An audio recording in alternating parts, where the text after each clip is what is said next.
নমস্কার দর্শক বন্ধু, আমি দশভুজামা ব্লগস আবারও তোমাদের সামনে আরেকটি ভিডিও নিয়ে উপস্থিত। আশা করছি তোমরা প্রত্যেকে ভালো আছো, সুস্থ আছো। তোমাদের সুখ শান্তি সমৃদ্ধি কামনা করে আমি আমার ব্লগটা শুরু করছি। আজকে আমি তোমাদের একটা পুরো নতুনত্ব ভিডিও যা দেখাবো বা শোনাবো বা জানাবো। কোন ঘরে কন্যা সন্তান হয়, শ্রীকৃষ্ণের বাণী এটা বলছে শ্রীকৃষ্ণ। তাহলে জানা যাক এখন কোন ঘরে কন্যা সন্তান জন্মায়। সাধারণত আমরা জেনে থাকি যে কন্যা সন্তান জন্মগ্রহণ করে তাদের বাড়ি যাদের ভাগ্য ভীষণ খারাপ। এটাই মানুষ যুগ পরম্পরায় জেনে এসেছে। কিন্তু আমি আজকে কি কথা শোনাবো, তাহলে সেটা পুরো ভিডিওটা কিন্তু শেষ পর্যন্ত দেখো। কোন ঘরে কন্যা সন্তান জন্মগ্রহণ করে? আপনারা কি জানেন কোন ঘরে কন্যা সন্তান জন্ম নেয়, কোন বাড়িতে চয়ন করে শ্রীকৃষ্ণ? বহু মানুষ জানে না কন্যা সন্তান কোন ঘরে জন্ম নেয়। বহু পুণ্যের ফলে কন্যা সন্তান গৃহে জন্ম হয়। অনেকেই জানে যে কন্যা সন্তানের জন্ম হলে বাড়িতে কোনো উন্নতি হবে না। মেয়েদের জন্ম কিন্তু যার তার বাড়িতে হয় না। যাদের বাড়িতে কন্যা সন্তান হয় তারা খুবই ভাগ্যবান এবং তাদের লক্ষ্মী ঘরে আসে। কোন পুণ্য কর্ম করলে পিতামাতার ঘরে কন্যা জন্ম হয়? একদিন মহারথী অর্জুন শ্রীকৃষ্ণকে জিজ্ঞাসা করলেন যে কোন কোন পুণ্য কর্ম করলে পিতামাতার ঘরে কন্যা হয় এবং ভগবান কোন ঘরে চয়ন করলে কন্যা সন্তান জন্মগ্রহণ করবে। এই কথা শুনে ভগবান শ্রীকৃষ্ণ বললেন, কন্যা সন্তান যার তার ঘরে জন্মগ্রহণ করে না, বরং সেই ঘরে জন্মগ্রহণ করে যে তার ভার গ্রহণ করতে পারে। কারণ নারীর ভার সবার পক্ষে গ্রহণ করা সম্ভব নয়। নারী সৃষ্টির ভার গ্রহণ করার জন্য সমস্ত কিছু উৎসর্গ করতে পারে। যেদিন থেকে পৃথিবীতে কন্যা সন্তান জন্মগ্রহণ করবে না, সেদিন থেকে সৃষ্টি বন্ধ হয়ে যাবে, সেদিনই সৃষ্টির সমাপ্তি ঘটবে। যে বাড়িতে কন্যা সন্তান জন্মায় সর্বন্যায় স্থান সেই বাড়িতে। নিজের বাড়িতে উন্নত করে পুত্র, কিন্তু কন্যা সন্তান দুই বাড়িতে উন্নতি সাধন করে।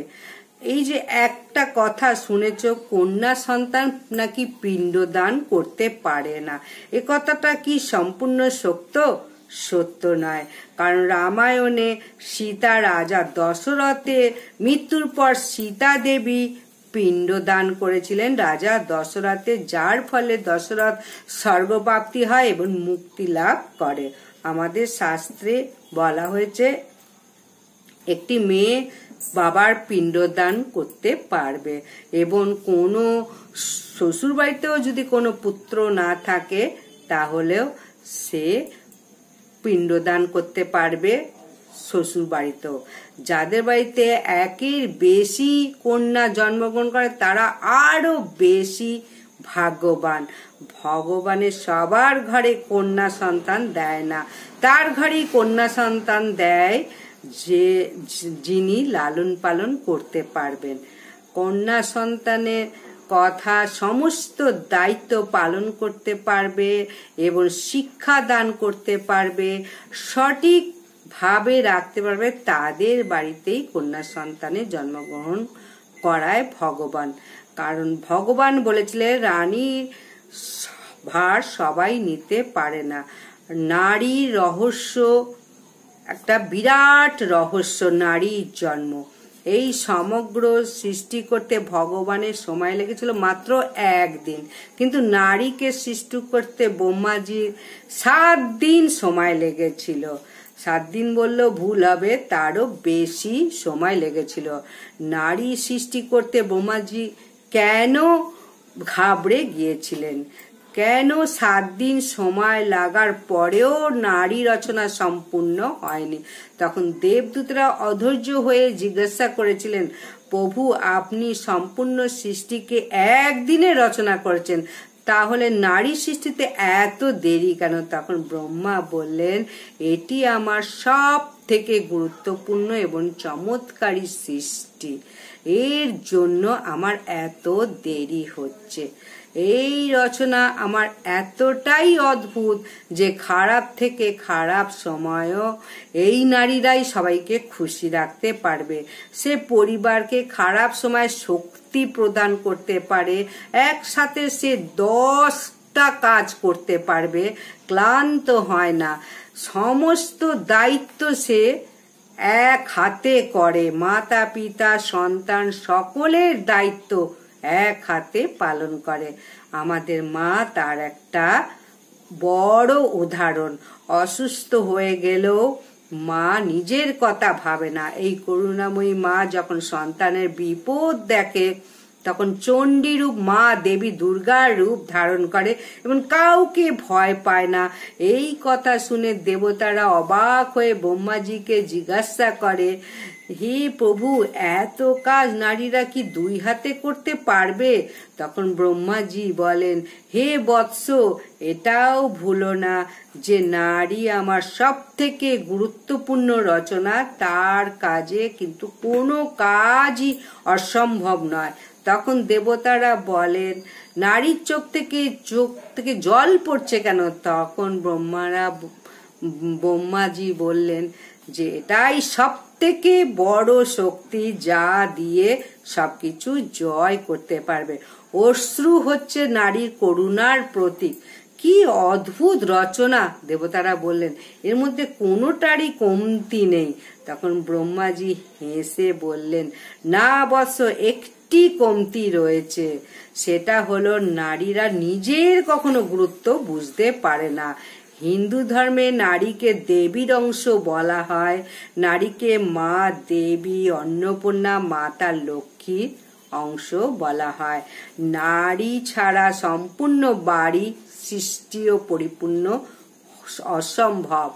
যে বাড়িতে নারীকে সম্মান করা হয় সেই বাড়িতে মা লক্ষ্মী বাস করে, সেই বাড়িতে কখনো অভাব অনটন দেখা দেয় না। কিন্তু যে বাড়িতে নারী বিনা কারণে চোখের জল পড়ে সেই বাড়িতে কিন্তু মা লক্ষ্মী কোনো দিন বাস করে না। যে বাড়িতে চোখে জল ফেলায় কেউ নারীকে, সেই বাড়িতে কখনো মা লক্ষ্মী বাস করে না। তাই এই মূল কথা বলবো, যে বাড়িতে কন্যা সন্তান আছে তাদের সমস্ত দায় দায়িত্ব এবং ভালোভাবে মানুষ করা উচিত, তাদেরকে অবহেলা না করে। যখন তারা একটা মানুষ হয়ে উঠবে সমাজে, তখন তারা প্রতিষ্ঠিত হবে। নারী সমস্ত কিছু, আমরা নারী, আমরাই পারি, এই প্রবাদ বাক্য তো আছেই। তাই নারীদের কখনো অবহেলা করবে না। নারী হচ্ছে মা লক্ষ্মী স্বরূপা। অতএব যে বাড়িতে নারী এক কন্যা সন্তান 1টা 2টো 3টে 4টে যত বেশি হবে তত মা লক্ষ্মী সেই বাড়িতে বিরাজ করবে। কন্যা সন্তানকে কখনো অবহেলা করা উচিত না। তাহলে আজকের মতো এখানেই শেষ। আবার আসবো একটা চমকপ্রদ ভিডিও নিয়ে। ভিডিওটা শেষ পর্যন্ত দেখো এবং পারলে বন্ধু বান্ধব সবাইকে শেয়ার করে দাও। আশা করছি তাদেরও ভালো লাগবে, তারাও উপকৃত হবে নারী সম্বন্ধে জেনে। নমস্কার।